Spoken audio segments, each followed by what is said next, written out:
Čau! Nu šoreiz būs otrā daļa par siltumnīcas ierīkošanu. Un šajā var redzēt, kā tiek impregnēts pa senām metodēm ar dedzināšanu. Izmantoju vecu rodlampu, un viss notiek. Nu, ja jums patīk šāda veida saturs, liekam like, ja neesat abonējuši abonējumu un turpinām skatīties video. Un pagaidām ir tāda situācija, ka biškam jāsakrāmēt malas.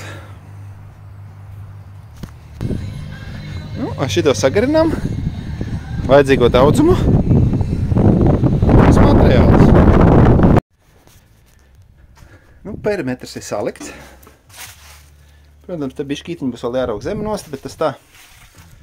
Perimetrs ir salikts. Jāliek pa vidām. 1, 2, lai veidojās aprises. Tās saucamās dobas ir uztaisītas. Šur tur bišķoli jānorauk nost.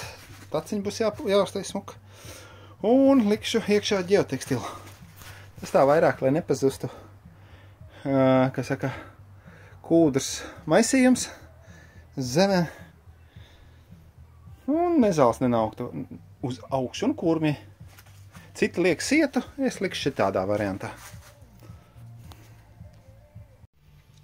Ģeotekstils ir salikts. Jāsaka vestmelna zeme, jeb kūdrs maisījums.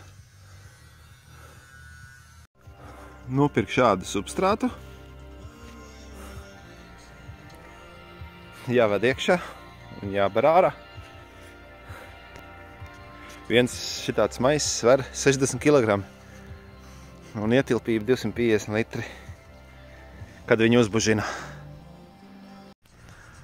Nu, pamatā viss svarīgais ir sariktāts, izņemot durvīm, nav roku tur ielikt, un tur es domāju kaut ko savādāk variantu. Man kaut kā esmu redzējis, man kaut kā baigi nepatīk, kā viņiem ir oriģinālais izpildījums.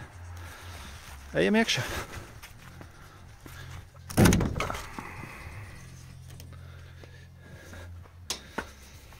Tā, vidējais celiņš pagaidām atstāja šitā zālīti, lai nav tie dubļi baigie. Bet domāju norakt nost, vai nu šķembas ielikt. Nu, vienalga kaut kas jāizdomā, ko var dabūt. Vai nu arī teras dēļas ielikt iekšā. Tos plasmasa. Neatskatās, cik viņi maksā un kas un kā. Vai arī bruģīt, bet bruģīts tad diezgan sālīt sanāktu. Saviem 80. Varbūt bišķi mazāk eirikiem. Nu, šādi salikts. Nu, ko lai saka? Atliek bāzt kaut ko savā zemē. Tad jau uz rudens pusi redzēsim rāžu. Paaugstinātās dobas arī ir uztaisīts un uzstādīts. Šo es nefilmēju, jo ko es tur filmēšu daudz. Tāds viņš izskatās. 70-80 cm augstumā, attiecībā no reliefa. Nu tā. Nu, ja jums patīk šāda veida saturs, liekam like. Ja neesat abonējuši, abonējam. Un gaidam nākamos video. Atā!